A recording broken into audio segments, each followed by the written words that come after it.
Hey everyone, it's your host, Gentleman Style Podcast Show. And today we have an incredible guest coming to you live on the Gentleman Style Podcast Show. And we are going to be talking about one of our favorite topics, my favorite topic, money. Money management skills, business skills, and this man does everything in between and both. And he's here to share his expertise on how to make it more profitable and permanently profitable for your business, for yourselves, and how to ensure that paying yourself is not some obtuse thing and that you're scared about doing it. I have the incredible honor of welcoming this gentleman to the podcast stage. Help me welcome, without further ado, Mr. Craig Dacy. Welcome Hey, to the Marcus. podcast show, sir. Thank you for having me. I'm pumped to be here. Absolutely. We're pumped to have you, sir. This is not a new topic. Business is not new to most people, especially after COVID, right? COVID was a disastrous thing, but I think it revealed to a lot of people that, hey, you need to be doing something else. You need to have something on the side. And for you, you are a business coach, a personal development coach, and money management expert. And so in this industry, how did you find yourself jumping into this industry and helping the many people that you have in this space? What got you started? Man, I was a teacher. That's my background. I was an educator. I taught fourth grade for a while, and I started going on this own journey of my own for personal finances. We were budgeting, getting out of debt.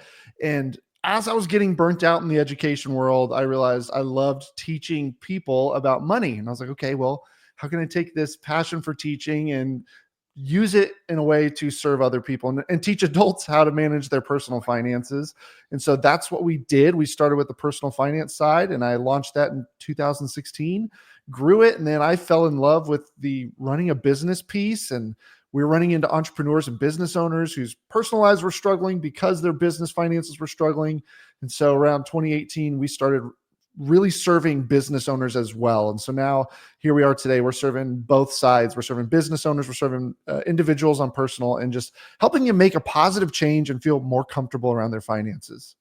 Absolutely. Absolutely. I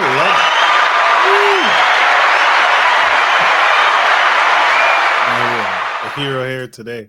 That is absolutely good. And it speaks to something that's profound. I think most people need to hear that you, me, all of us, these experts, you're expert, a professional, but you're also human, right? Everybody thinks, oh, he's a overnight success.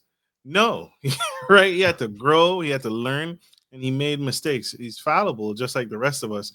And so, can you speak to some of the things with your clients when it comes to uncovering those financial mistakes? Can you share one big financial mistake that you was making to humanize you, and then also share how you overcome it and what you see clients really struggling with as well? Man, I still struggle with it, and that's why we teach it, and that's why I teach it. It's like going to a therapist, and I have a therapist, and if I'm going there because I'm struggling with depression, I want my therapist to be probably struggling with that same battle, so that they know what I'm going through. They know the trials and tribulations that we're going through. So to this day, I still struggle with a lot of the things that my clients do, and that's the behavior of money. And money is emotional. People say it's just business, it's not personal, but business is personal. It's our personal finances. It's our life and blood. We put everything on the line to run this business and launch it, and it's affecting everything in our world. And so the decisions we make are emotional. Pride can come in. Anything, whether it may be greed or even just self-doubt or self-confidence, all those things can affect our finances. And I am constantly battling that. The times where I'm feeling too good about money, I'm going to go out and spend a little more. And the times where I'm stressed about money, I'm probably going to pinch pennies and try and cut everything I possibly can. And so having a system is the key to overcoming all of that. Having a system that works for you, works for your business, that's easy to maintain, because we've learned that most business owners are amazing at their craft, but maybe no one taught them how to run the business. They make an amazing cake, but whoever taught them how to run a bakery? And so having a system is what I lean on heavily, and that's how I make huge positive moves in my business, and that's in turn what we teach our clients. That's fair. That's absolutely fair, right? Because what people don't realize is I systematize a lot of things. People say, "How are you able to do this? How are you able to juggle so many different things?" Right? Some people are family men, family women. They're running businesses and they're still working a 9 to 5. Then they're dealing with the car is broken down, the house needs a new fresh coat of paint, or the gutter just fell off. And so all those things add up and it can encumber one thing and it can mess up some other area that you now have to focus on. But one thing is certain, money is involved in one way or one facet of it. And so developing a system around how you manage money, how you handle money, is oftentimes people look at money like, and I hate this. They look at a car and they're gonna buy a car and they say, I want that car. I want the sunroof. I want the Sirius XM radio. I want the bells and whistles in that car. And they go through the financing hoopla and then they get the car and realize they have that buyer's remorse because they think I can afford this car because I can afford the monthly payments and not Right. consider all the other financial aspects of that car that they didn't take into consideration. So that is a huge financial mistake that people make when it comes to money management. So having a Mm. system is paramount. Systems in place to help you decide that. Do you use spreadsheets at all? Any spreadsheets, Excel? Are you a or do you use any apps to help you manage your money? Yeah, we with our clients we use a lot of spreadsheets in Excel just so we can customize it as best as we can. We do have clients who use budgeting softwares like Every Dollar or YNAB. You need a budget for their personal finances, but really we're living in spreadsheets. And then the main bread and butter of what our system revolves around is bank accounts. Is having multiple bank accounts for each facet of your business, and then same thing in the personal life. There's a book out there. I'm not sure if you've read it or heard of it. It's called Profit First. We've Yes, partnered with that author, and that's what we teach our clients. And it's leveraging behavior. So instead of trying to read cash flow statements and P&Ls and balance sheets, while those are important, they have their place, we are as business owners aren't using those in the day to day. So we are big on using bank accounts, having a bank account for your operating expenses, having a bank account for your taxes, having one for your salary as the owner, making sure that you're covered, you're paid always, and having a bank account for profit so that it's not on the bottom. It's not the bottom line anymore. It's a priority. We're setting aside money intentionally for profitability. absolutely. So multiple bank accounts, multiple systems, multiple. That's a lot. Do you recommend having multiple bank accounts in the same bank or different banks? Yeah. What do you teach to in that? Can you share that? Yep. We're same bank is what we usually aim for. And I recommend places that have free checking accounts. So credit unions, there's an online bank that a lot of our clients use called Relay Financial that's got free business checking accounts. But that's one bank. So that way, when you open your phone, which is what we as business owners are doing when we need to make a money decision, we open our phone, we look at our bank account balance to see, can I afford to do this? Can I not? What this is doing is it's taking that chunk of cash that we would have if we had $10,000 in the bank. Now it's broken up. So we can say, oh, I've got this much in operating expenses. I've got this much in owner's pay. I've got this much in taxes. So you get a real clear picture of where you stand financially. That's huge, huge, huge, huge.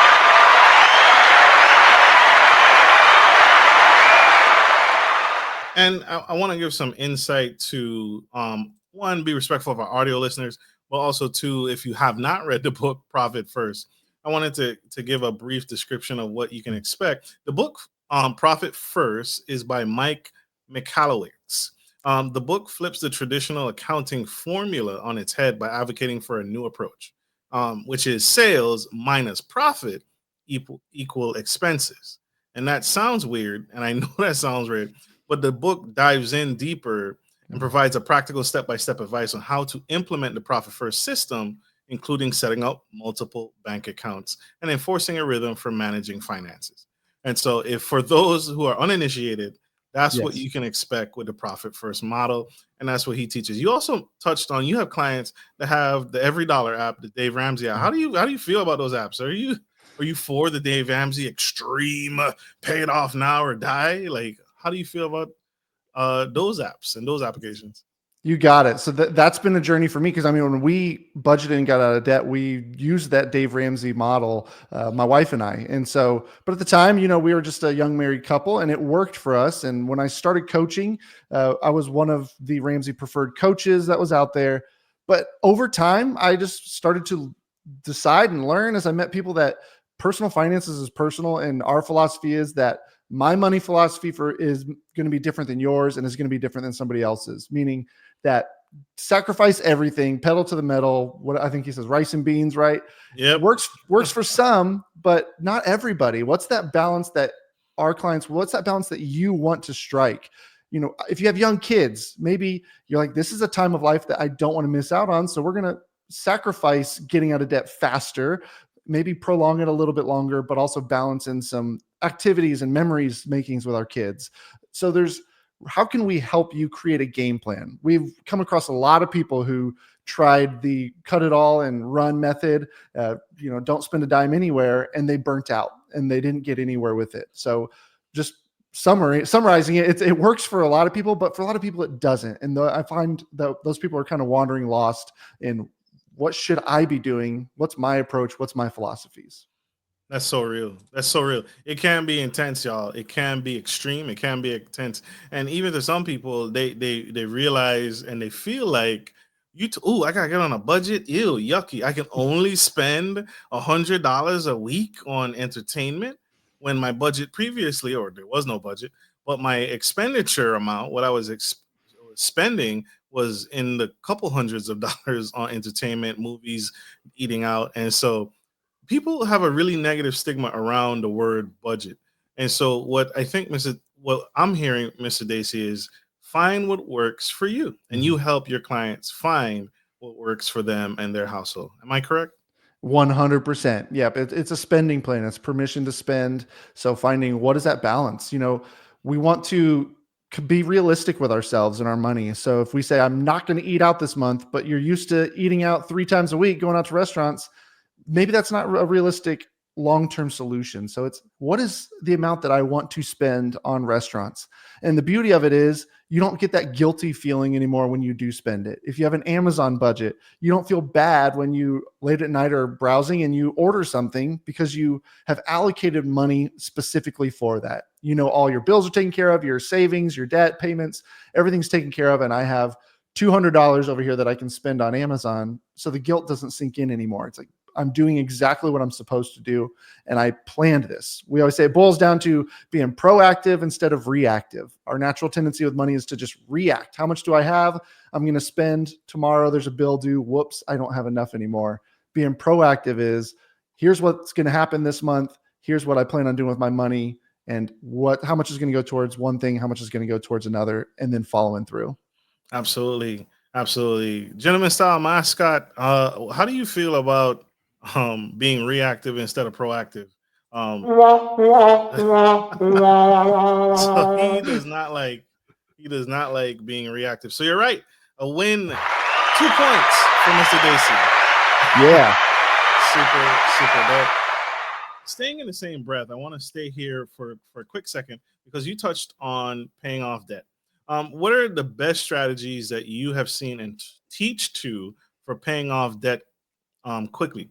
One of the things that I remember a professional reaching out to me without very much background in himself shared with me doing the HELOC thing. I don't know if you've Mm. heard about the HELOC, where you get a line of credit on your home and you take big chunks of that HELOC and you use it to pay down, in this case, your mortgage.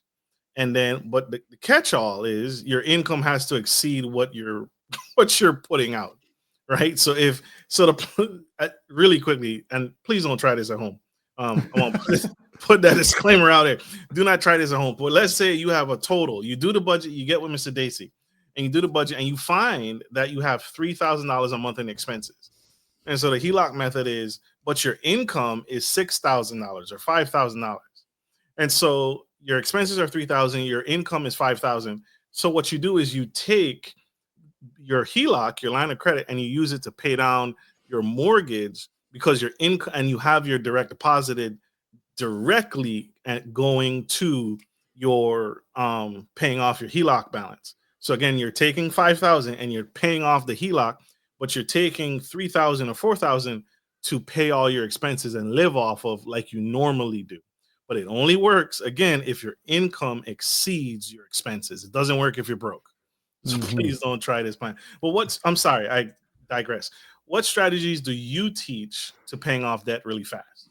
Yeah, I mean, I think, and going back to Dave Ramsey, he's a big fan of the debt snowball, and I would say 90% of the time that is the strategy that we see our clients using, and that has the most success. And so, for those who are not familiar with the debt snowball, it's just listing your debts in order from smallest balance to largest balance, and paying them off in that order, regardless of interest rate, regardless of payments, and just doing that. It gives you small victories. And then when you pay off a debt, you take the minimum payment on that one and you dump it down on the next one and the next one and the next one. So the further you get down the list, the larger amount of money you're paying on those debts, and you start to get some momentum and some drive. So behaviorally, most of the time, that's what we see is the most successful.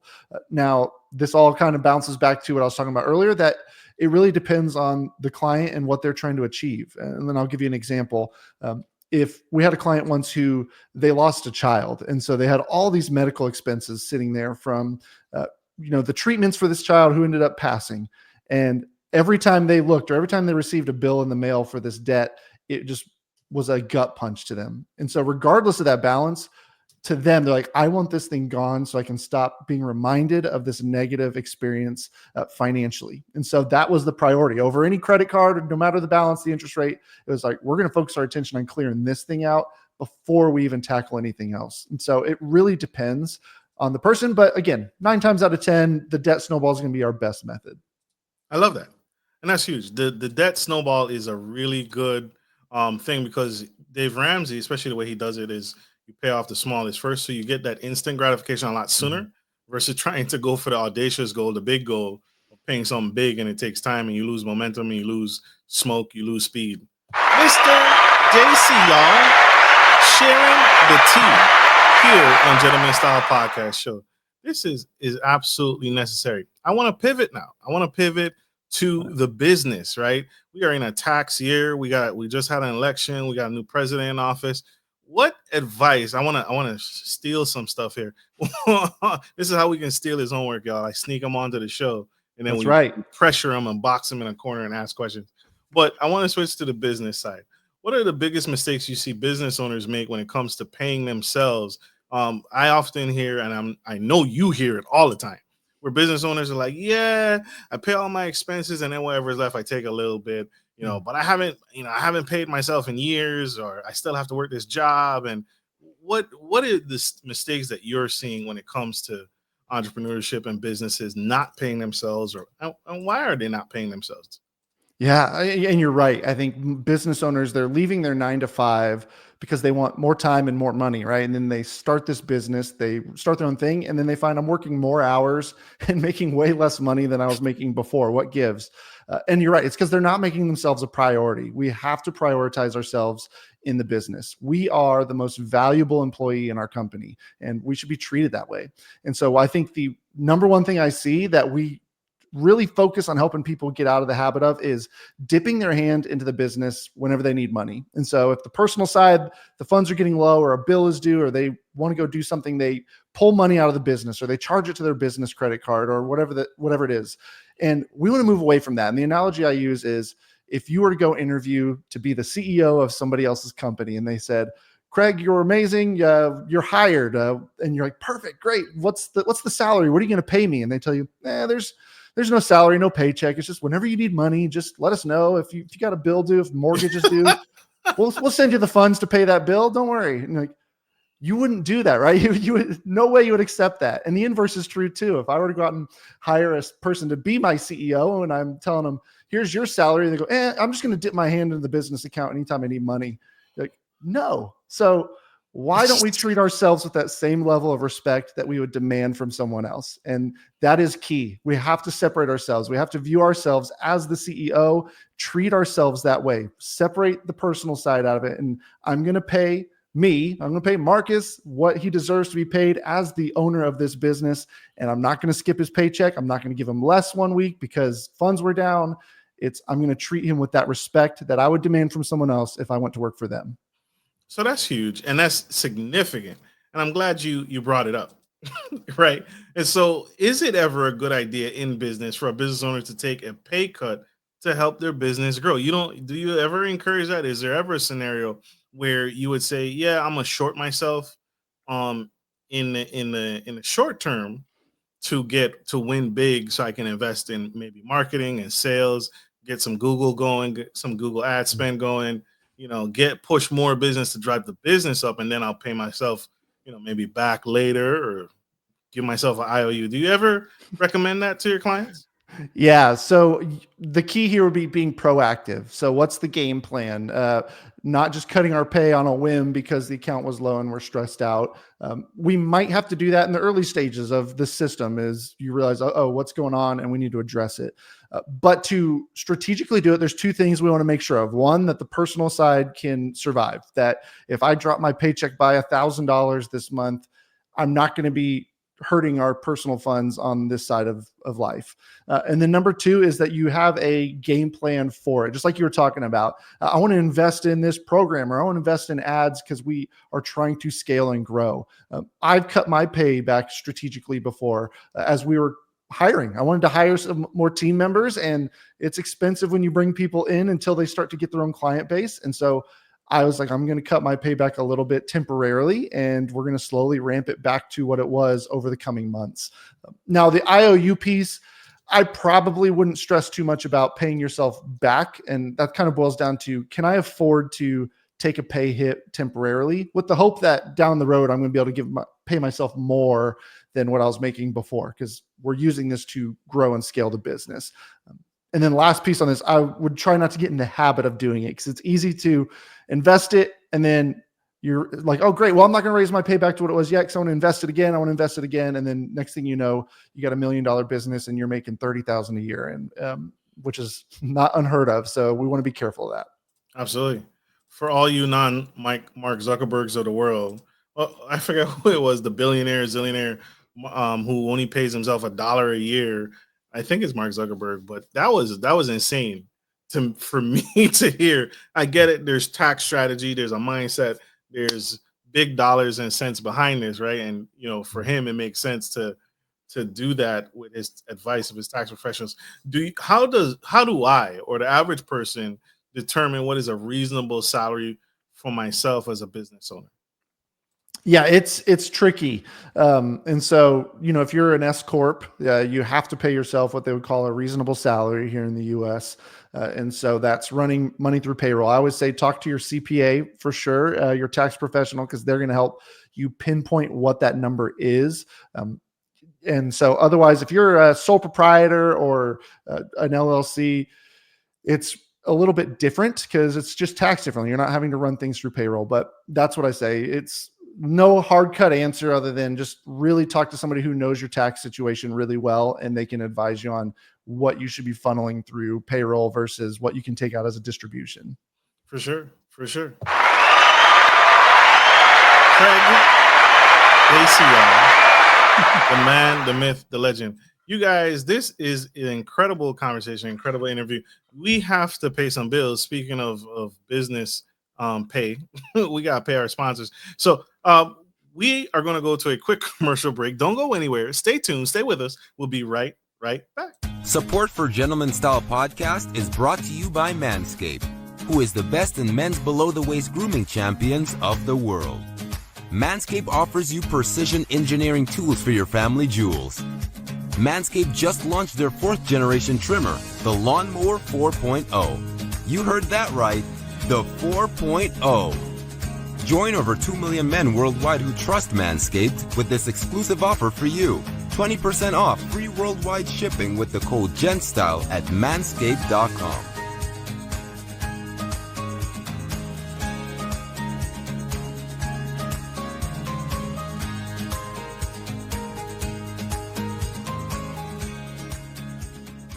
Hey guys, this is your boy Marcus Norman of Gentleman Style Podcast Show, and we are here in Patrick Henry Mall, Newport News, Virginia. We're actually here for something unique just inside. Something new, brand new that we want to explore together. You guys ready? All right, here we go. Hey, boss. Heard you are an athlete, man. See you at the mall every day. We are at Patrick Henry Mall, living up, and we are talking about CBD. But first off, the normal thing that we all deal with is joint pain, back pain, suffer from everything. Neck pain too. Neck pain? You got some neck pain? All the time, man. I'm getting up in age, you know what I'm saying? We're not young no more. I'm with you. I'm totally with you. Bruh, CBD helps with that exact same thing. Neck pain, back pain, joint pain, all the pains, everywhere pain, right? And so that's what CBD does. That's what we're here to help you and me do. Thank you, brother. I appreciate you. Thank you for your time. Absolutely. All right. CBD is one of the most powerful cannabinoids because all it's focused on is the health and wellness. We're talking helping people with anxiety, depression, insomnia, sleep deprivation, all provided. CBD works with the natural mechanics of your body without the crazy side effects of Western medicine. So these products are here to actually align your body and get it back right so we can actually have a better quality of life. And that's what CBD does.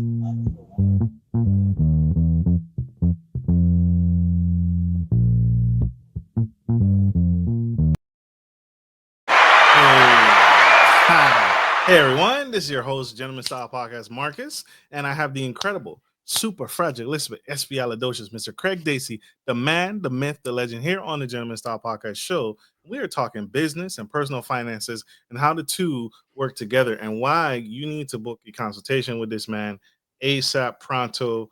My Spanish is horrible, but right away, fast, very, very fast. And so get on board with this man. He is laying the tea. We just talked about what is the best strategies for paying off debt quickly. What are some of the processes and mindsets, right? Because money is a mindset. Two M's. Money is a mindset shift. And before anything can happen, you got to get this right, or else you'll give up way too soon. And we discussed all of that earlier in the episode. If you missed that, scroll back, go back and check him out. It is absolutely necessary. You can find this show on Apple iTunes, Spotify, Ghana Radio, iHeartRadio, Audible, Facebook business page, anywhere you get your podcast today. And so we are here. Mr. Dacy, is there any correlation? I want to ask, is there any correlation of where, and I've seen this, I've met friends who have really good business accounts, and they got team members and they got staff members, and their personal finances is jacked up. Is there any business personal finances? Are they connected in any way? Why should people be working on both and not just focusing on one and forget the other? Yeah, that's so astute. Like you're exactly right. When the business finances are suffering or struggling, the personal finances suffer, and when we're struggling on the personal side, the business usually suffers. They're very related. I mean, and again, it's if we are stressed and anxious financially on the personal side, we're more likely to be pulling money out of the business.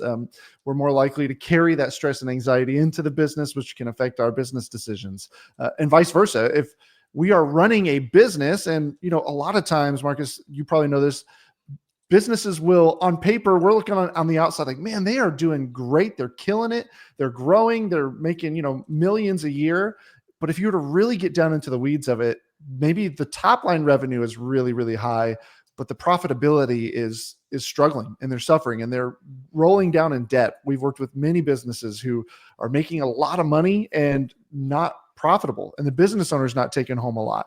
And so that's why it's so important to have both sides organized. Again, we usually will help people set up their business system first. We'll get that moving so that way we can make sure it is set up to pay them well, but we got to make sure the personal side is taken care of too. Otherwise, you're going to be draining that business account, or you're going to be demanding more from the business to pay you, and that's going to stunt its growth because we're not going to be able to reallocate funds towards growing and scaling the business and your team.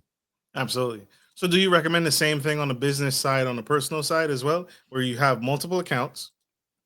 We do. Okay. Yeah, not as many. You can have as many as you want, and that's true for the business account too. A business account, we have people who have payroll accounts and just a bunch of different things. On the personal side, our clients, we have them set up 3 basic accounts. We have an account for bills. That's what I would say. The way to look at that is if you can't impulse spend it, it probably goes in bills. So that's your, your mortgage, your electric bill, your water bill, your phone bill. And then you have your spending account. That's the ones where you could probably impulse spend on it. So groceries, restaurants, spending money, clothing, all those things go into that spending account. And then that third account would be a savings account. So those are the core three that most people have. So again, if you're going to buy your kids some shoes, you can just open up your phone, look at your spending account to make sure you have cash in there before you actually spend the money. But a lot of people like to get more granular. And so what I always say is if it simplifies your life and your business, or it's not your business, if it simplifies your life and your money, then more accounts is fine. If it's going to stress you out or feels more complicated, then stick with the core three. But some other ones that people open are grocery account. They'll open an account specifically for restaurants. They'll open savings accounts for all the things that they're maybe saving for, like a Disney trip or a new car or whatever it might be. So whatever helps you stay organized and helps you give you the most clarity with your money, we're all for it when it comes to the bank accounts. Super, super dope. This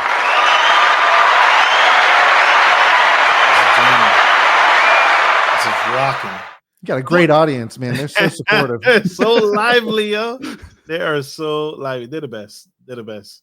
I wanted to touch on that because you mentioned the top three personal accounts, and you mentioned earlier in the show and touched on again the types of how many business accounts you should have. Which one of the three personal accounts should I be using for saving for retirement, or is that a business expense? Should my business be paying for my retirement or setting up money aside for my retirement? Is it a savings account personally that I can use for retirement? What do you teach to? Yeah, so either one. If it's on the business side, usually I will recommend they open up a retirement account. So, I have this business. I'm also a musician. I only got one of my guitars hanging up right now, but I have my music business. And so in that one, I'm doing the same 5 core accounts with that business, but I have one that is labeled retirement. And so I have a percentage of all my sales that come from me playing music or gigs goes into that account. And then at the end of the month, it gets deposited into my Roth IRA or whatever retirement accounts we have. And so if you're a business owner, then yes, fantastic. Open up an account, nickname it retirement, whether it's a SEP IRA or whatever it is, and then use that to invest. Now, if you are on the personal side, maybe you're not a business owner, you're just managing your personal finances, absolutely open up another account and nickname it again, investment, whether a Roth IRA, whatever it is.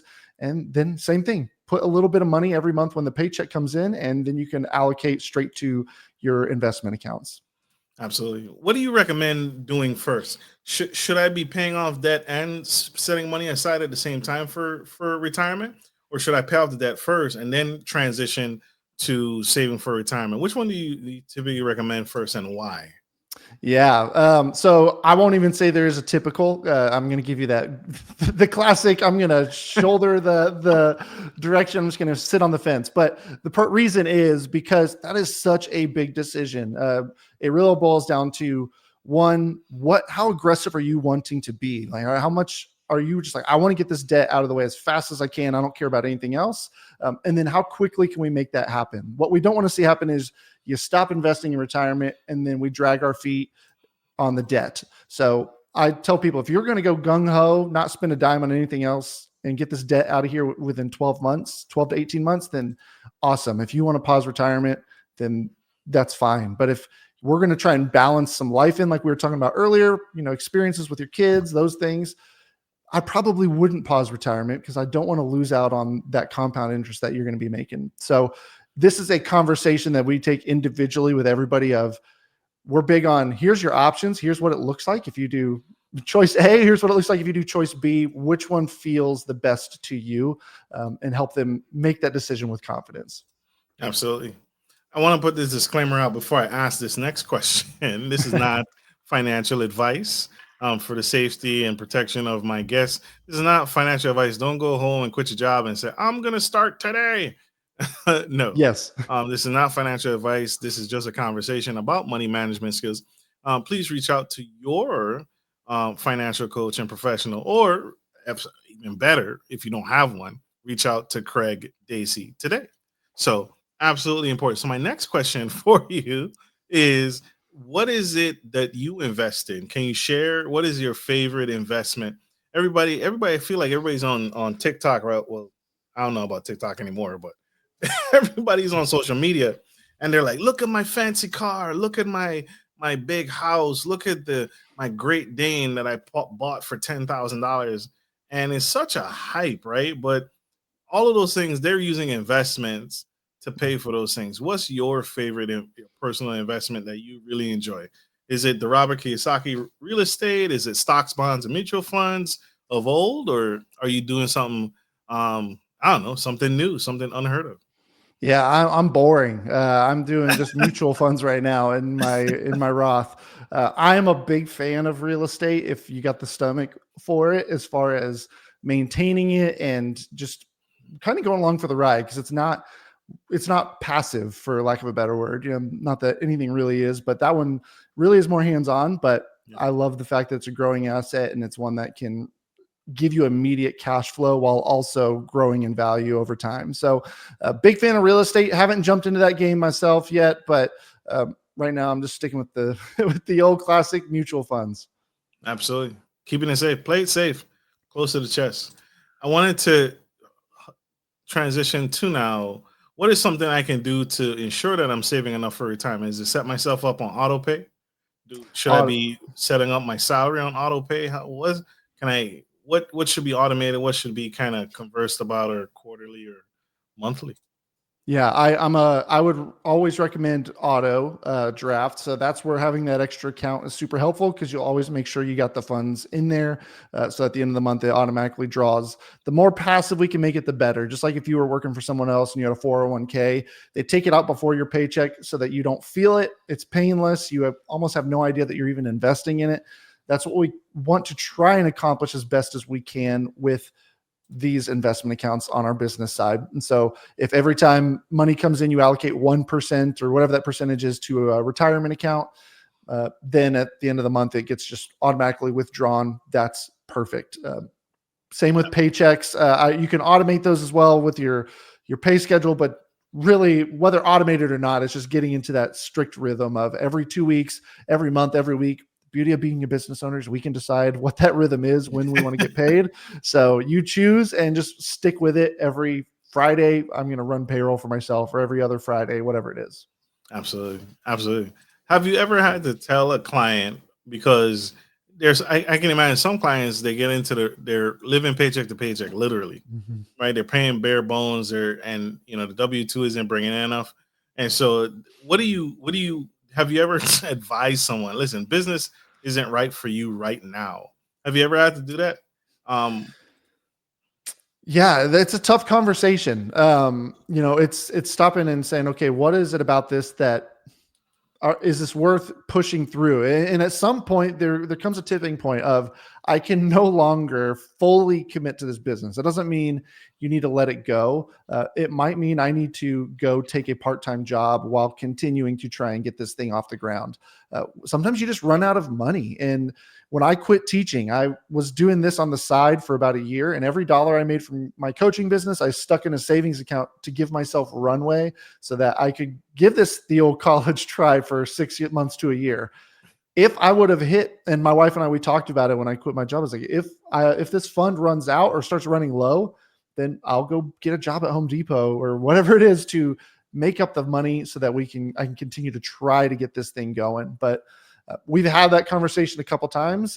We've had the conversation of, so we've had clients with multiple locations. So they've had a business that has multiple buildings, and the tough conversation of maybe letting one go, even if it was the first building they ever had. But if it's draining funds, if it's not profitable, we gotta make those hard choices. And that's, again, where the emotion comes in, and we get to come in from the outside and say, logically, well, here's what the numbers are saying. Let's use those to make a decision, and regardless of how we feel about it. Absolutely, absolutely, huge, huge, huge. This is absolutely paramount, and I need you to say, because people don't listen to me. Right? If people hear it from you, they'll believe me, I think. But I've been saying this for a long time. As a business owner, I think you need to hire out your weaknesses and just prioritize your strengths. And I run into business owners, and I know you've run into many business owners who they don't want to delegate. They don't want to pay anyone, right? It's like, oh, well, I'll take this 3-week course on and do my own taxes. right? You're doing business taxes, you have investments, you have real estate, you got mutual funds, and you got personal stuff. You, it doesn't make sense. Do you advise, or have you ever encouraged a client to say, listen, it's okay to hire somebody, right? It's okay to hire a professional who is good at this thing. Or do you, because I've run into that so many times. Mm-hmm. The business owner wants to keep all the cash for themselves. They don't want to hire staff. They don't want to hire an assistant. They don't want to hire a cleaner. I bumped into a gentleman yesterday. He owns 3 wine designs where you sip wine and you make art, right? And you're getting drunk the whole time. And he owns Love 3 it. locations. And he is running in between each of the 3 locations, and they're not close together. Do you ever advise a client, hey man, it's time to really hire somebody? Or how do you feel? Your thoughts on that? Yeah, we 100%. I think we all, I'm not going to say all of us, but most business owners put that off too long, and myself included. Whether it's a fear of having to manage a team member, whether it's this, they're not going to do it the way I do it, or it's going to take me longer to teach them versus just me taking care of it. There's a lot of reasons or things that cause us to put it off, but we really push our clients when it's time to do that. Because you're right, there is a lot to be said about, I shouldn't be spending my time doing this admin work, doing this X, Y, and Z, where I should be focusing as a business owner on revenue generating activities. And I need to outsource these things that are not revenue generating. And that way I can focus more energy on generating revenue. If as to your point about taxes, first of all, if you own a business, stop doing your own taxes. It's you need to get a CPA, and that's coming from someone who is not a CPA. I don't file taxes for our clients, so I have my own CPA. I think everyone needs to do that. If you are, if social media marketing is not your forte, it's not something you excel at, outsource that. If managing the day-to-day finances isn't your forte, outsource that. So finding ways to do that so you can focus on what you do well. I think the best place to start is a virtual assistant. If nothing else, if somebody's listening to this and they are still trying to wear all the hats, it's get a virtual assistant for 5 to 10 hours a week and give them, the things on your list that are the least exciting for you, the ones you hate doing, and also ones that you could easily pass off to someone else. So you use a virtual assistant for your business? So that was my first hire, was a virtual assistant. And I had 2 of them for a while, one for video editing, because we do a lot of YouTube content, even though I kind of like video editing, but it was just not, I got to a point where I was like, I need to start letting some stuff go. And that was one of the first ones to go. And then I had a VA who managed my inbox. They posted all of our blogs. They took stats for our marketing. So instead of me having to go through and look at how is our lead magnet performing and our email newsletter percentage, open rate, click rate, he would go in and pull all of that, put it into a spreadsheet so that I could easily just pull it up and look. So those little things that I would maybe dedicate a couple hours a week, a few hours a week to, I was able to pass off to them. And then I still have the information. I still have it happening in the background. But yeah, I think a VA is the lowest hanging fruit, especially if you choose to outsource outside of the US. It's super affordable, and most business owners can afford to do it. Absolutely. I want to stick right here for a second on the grand poobah, because it's for those that don't know what a virtual assistant is. Can you share what is a virtual assistant? Why is it so affordable? What's the difference between me hiring a virtual assistant versus a regular assistant? Can you explain that nuance for those who don't really understand why it's more financially gainful to hire a virtual assistant?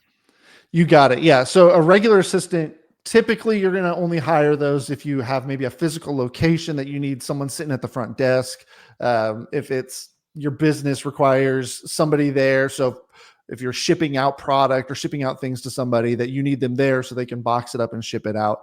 9 times out of 10 in this market, in this culture, you can outsource a virtual assistant for a lot of the online stuff, managing any of your softwares, managing outreach, email. Again, email inbox, my virtual assistant would go through emails and flag things that needed for me to respond, some things that could be deleted. They would delete the junk, and they would organize the inbox so that when I logged in, it's like, okay, here's the things that need my attention. Here's the things that don't. So ultimately a virtual assistant can be from anywhere. And the reason they're more affordable is because they get to work from home. And there are so many opportunities to get assistants who are out in Venezuela or the Philippines or in Africa who are just looking for opportunities. And they're going to be at a lower rate because their cost of living is lower. So it's a good opportunity for you. And it's also a good opportunity to serve maybe a lower income country, some people in there to get jobs and be able to change their lives and turn those things around. Absolutely. So, do you pay benefits like health insurance, medical insurance, dental insurance for your virtual assistant? I have not personally. I've gone through a service to get connected with them. So they're just contractors, 1099. But I'm sure if they start growing and you decide to take them on full time, then absolutely you could do the whole shebang with them and get them all signed up with all the benefits. That is a shebang. That is a huge shebang. So get on board with a virtual assistant today. Connect with Greg Dacy. Connect. Absolutely. So virtual assistance is the code word. I love saving money, right? And if I could save more money in my business and keep it, still get the services that I need at a lower rate, I'm all for it. Still get but you had to. What I've heard with virtual assistants and why I think most people are afraid of them is because you have to have processes, and a lot of people just kind of. If I'm a self-employed individual and I'm a landscaper, and I could get a virtual assistant to answer the phone, so I'm not sitting there trying to answer the phone while I'm weed whacking. I could get a virtual assistant to handle the invoicing and collections of clients that owe me money for invoices. But I think one of the things, did you have to create a step-by-step guide to hand off to that virtual assistant? I think that's what scares business owners away. Is I need to take myself and the expertise and step away and put it on paper. Yes. And now give somebody this step-by-step guide. Did you have to do that? Or was your virtual assistant ready to go and you just said, hey, here's my inbox, here's my password, do it? No, I definitely had to a lot of extent, create those systems. And I'm the visionary type person. So systems and processes, I love them because I need them to lean on, but creating them is not something I gravitate to. I mean, I ran my business for a long time purely just what's in my head, and it's the stuff I'm using is all over the place. So the advice that was given to me that I tell everybody is, if you're thinking about bringing an assistant on, as you're doing tasks, just click the record screen on your computer and get a microphone on and talk through you doing the task, and then save that video to a Google Drive. So as you're filtering through your inbox, talk through it. Say, okay, here's an email that somebody wants a response from. So it goes here. Here's how to do this. If you're, again, for posting blogs, as I'm posting a blog, I'm got the recording on and I'm just talking through myself doing the task. And then that way, when you hire them, you have video training already available. So when you assign them a task, it's here's the video of me doing it, take it, run with it. And then they can train themselves in a sense. Absolutely. So dude, I like that. So you record yourself performing the task, and then you just compile a folder of, and you give them like, funky titles, and you say, this is how to respond to this type of email, or this is how to respond when this email comes in, or invoice. These are the step-by-step guide. You record, and you just send them an inbox full of videos and say, watch this, read this. And the assistant will do it and catch on. Oh yeah. Mm-hmm. Yep, they will. And if they have questions, obviously, they can shoot you a message, but it's step by step. And so they can just watch the video and follow along. And, 99% of the time it was smooth sailing. They were able to follow it. And the other side benefit was I didn't know what I was going to hand off to a virtual assistant when I was thinking about hiring one. I was like, I know I need help, but it's hard to, off the top of your head, think of here's all the things I'm going to give them. But if just you're always filtering things through that lens of, maybe I should record this. Oh, this will be a great thing for them to be doing for me. So I don't have to be uploading leads into this CRM. I could show them how to do that. So it's a good filtering system as you're going through it. And then eventually you'll have a bunch of videos and you're like, okay, great. I'm ready to hand all those things off to somebody. Absolutely. The grand poobah of money and business here. This is huge. Yeah. And one more piece on that too. I just thought of if they struggle with following video tutorials, then that tells you maybe they're not the best virtual assistant. You want somebody who's going to be able to have critical thinking, think on their feet, problem solve.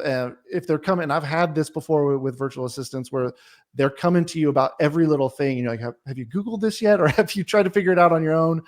And it just ends up taking up more of your time. So if they can't follow the video and run with it, then that probably means, okay, you're not the best fit for what we're looking for, and just find somebody else who will. They're competent people, they're smart people, so it's usually going to work out.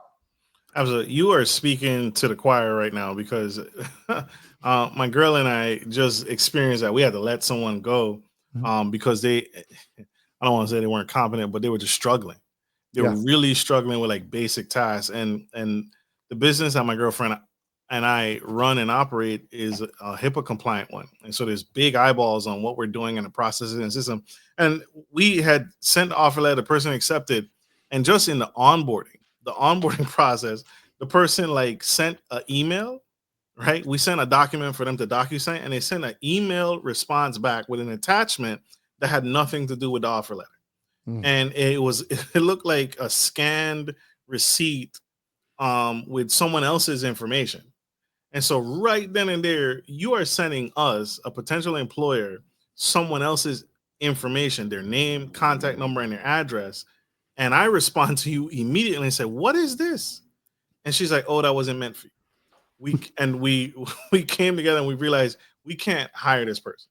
Right in the onboarding, you created a HIPAA violation, right? And so we can't take the risk of you emailing a client sensitive information or information that's not pertinent to them. This client needs to send you a document to sign, and you send it to the wrong person, and there's PII all over that document. Can't risk it. And so that's so true. Now, you described profit first, but you also mentioned Dave Ramsey. How do you feel about debt personally? And how do you feel about debt in business? Because that was a huge conflict for me when I did the Dave Ramsey, baby steps. And when I got to the step of no debt but your house, I found that to be a struggle because I don't know, some debt I feel is good debt. And even having access to lines of credit, I couldn't necessarily kick that habit. Now I still operate with a mindset of if I don't have the cash for it, I tend not to pay for it unless it's a dire need for the business. There's very few things I'll put on a credit card personally, but there are some necessities that I need to pay for. I need to keep operating for the business. What are your thoughts with that conflict? Because that's a big one for me. And you do both. You touch on both, which is, to me, that's tricky. It's very tricky. Yeah. And, again, as somebody who also followed the Dave Ramsey plan for a while, I was like, yeah, no debt in the business either. You shouldn't be doing either. But I agree with you. I think there are times where debt is beneficial. And I think it just boils down to that being proactive. I've signed up for coaching programs that I knew were going to have a huge ROI that I charged to a credit card and was able to pay off during that coaching time. I think of businesses where they have a lot of upfront startup cost, and maybe you go start a business that needs machines. We have physical therapist clients who have to get equipment in order to launch their business. And if we don't have that equipment, we can't really launch the business. And so there's times where, strategically coming in with that debt, it might be beneficial. I just think the time where it's dangerous, and I've been a victim to it myself, which is where you're swiping that credit card and then all of a sudden you look down and it's the end of the month and you have less in your account than what's on the card, and it can snowball on you from there. And so that's the reactive side. We're just charging for things and not paying attention. But if we have strategic game plans, and it's to me, I'm going to take 10,000 and invest in this maybe Facebook advertising opportunity because I think it's going to generate leads and generate some business. It's a calculated risk, and that's sometimes okay. Absolutely. That is huge. That is huge. And that again, that speaks to the conflict that you see. We all deal with this, y'all. We all deal with these problems of like balancing the checkbook and making sure everything is squared away. I remember in business, I was going on a business trip and I was renting a car. And surprisingly, while doing the Dave Ramsey plan, most dealerships did not accept debit cards. Nope. And so I found one, it was Enterprise, or a local enterprise to me, and they accepted debit card to put on file and to make that initial payment. You got to pay a huge deposit, but I was fine with it because that deposit goes against the total balance when you return the vehicle, which makes sense. I don't believe in paying deposits on top of paying you the $600 for this car. But that was hard. And I remember just being so conflicted. I called my dad. I was like, Dad, I need to go out of town for this business trip, this conference, and I got to rent a car, but nobody will lend me a car without a credit card. And I have a credit card, but Dave Ramsey said no. Craig Dacy said no. Right.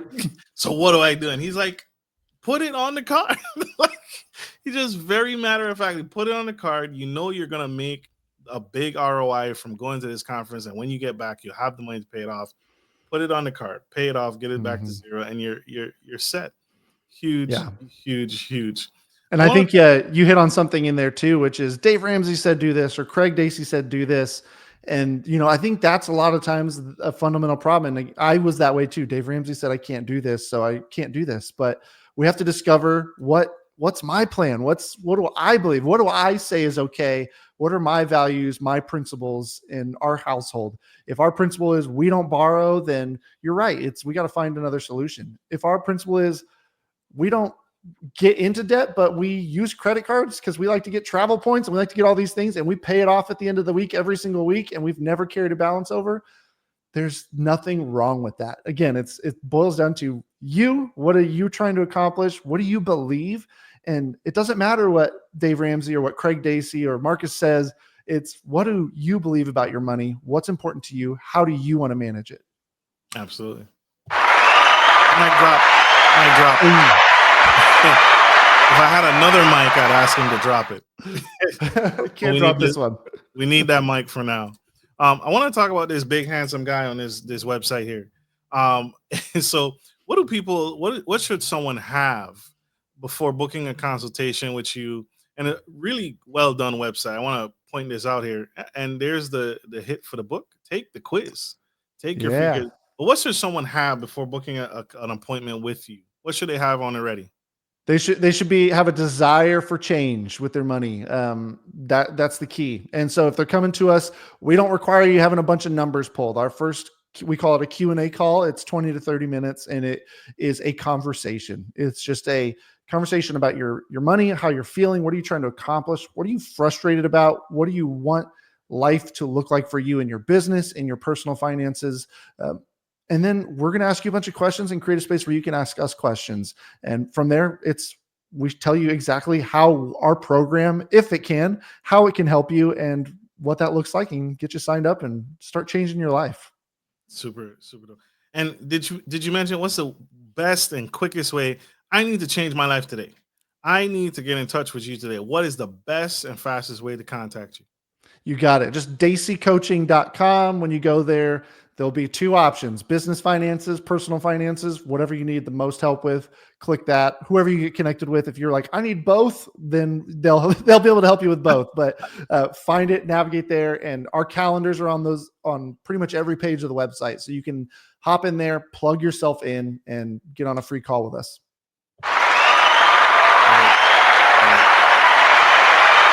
Absolutely.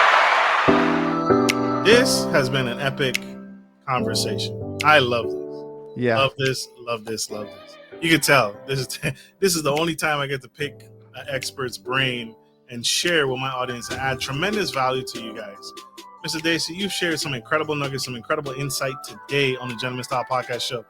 But for that young man, that young entrepreneur, that young girl out in the audience watching this, you've shared so many nuggets, but if you had one more nugget in the hat, in your bag of tricks to share, who their back is against the wall, they're living paycheck to paycheck, and they just can't see the light on paying themselves a higher salary in their business, what would you say to them right now? Man, something is better than nothing. And so I say get in the habit of paying yourself something on a regular basis, even if it's $100 a week on a rhythm. Get into the habit of prioritizing yourself, prioritizing your profitability, and you can always ramp it up from there. But keep pushing forward. No such thing as being bad with money. It's just let's get it going. Told you. Huge thing. This has been epic. All right, y'all. We are out of time. we gotta let this incredible man go.